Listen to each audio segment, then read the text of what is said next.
Phoenix. Wake up, it's time to see the love within, the heart that's free, free, free. From analysis to free-thinking action. Here, we get back to analysis and self-analysis at the time Freud named them so. What is actually important in this work is to remember each trauma that has blocked our memory and/or our speech.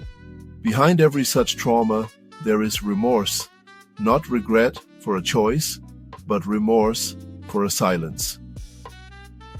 By putting words on these traumas, by freeing up speech or by writing, we act to free ourselves from them. Once free from past traumas, one can further wake up. Many of these traumas can be related to interpersonal relationships. Freud was right. Analysis is a stage on the path to enlightenment, and we come back somehow with him to the know thyself. I know many elderly people, even over 70, who still can't put words on traumas from their youth. They believe there are things that should be kept secret. They still live thinking that if part of their life was becoming public, it could deeply impact them. Why? Because they still live by the others and not by themselves. They do not love themselves enough to stop worrying about what others may think about them. They are not entirely conscious of their natural freedom and the human nature of their self.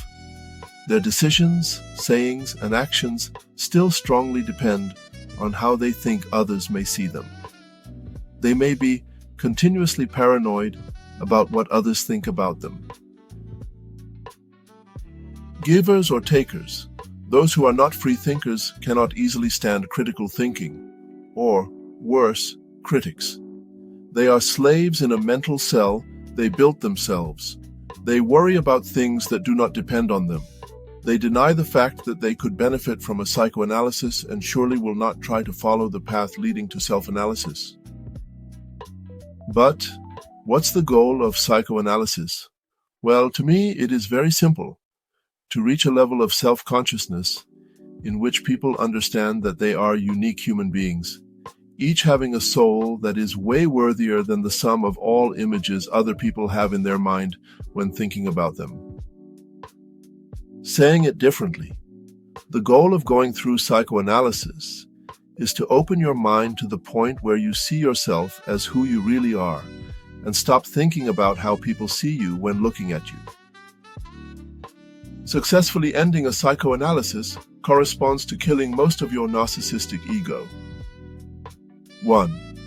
Empowering yourself to start listing and being conscious of all beliefs inherited from your lifelong story, experiences, and from education. Try to remember all significant things you did or felt until now. Try to find back the inner child who was able to be dreaming awake. 2. Review your beliefs with the mindset of someone ready to change them for better ones. Question them and try to prove them instead of going on with hypotheses. 3. Align your thoughts and intentions with your beliefs.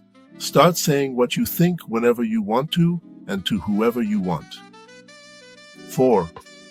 Stop fearing others' reactions.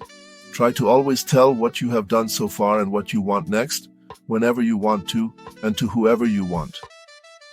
Commit to work on obtaining what you want.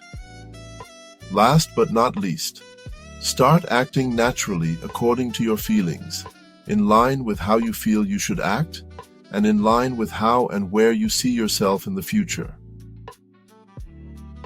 To put it in a nutshell, question your beliefs. Align your thoughts.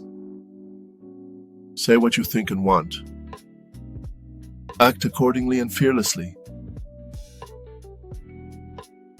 Towards being and then becoming. This last chapter of the wake up part is intended to indicate what follows awakening. Once awake, one must seek to stay awake without falling into madness or depression. Living outside the cave can sometimes seem riskier than living in this shelter. You have to choose projects to act like a free human being. And the best thing for this is to be a social subject in order to be inspired by other human achievements, in order to find one's own vocation. To be is to act and work with goals in front of you. That's the subject of the next episodes. It is then through this work on oneself that one can become a free thinker who can be creative, innovative, and leave his mark in history, thus joining the ranks of the immortals. Who knows? Perhaps this podcast will make me an immortal, but that doesn't depend on me, so that I won't worry about it.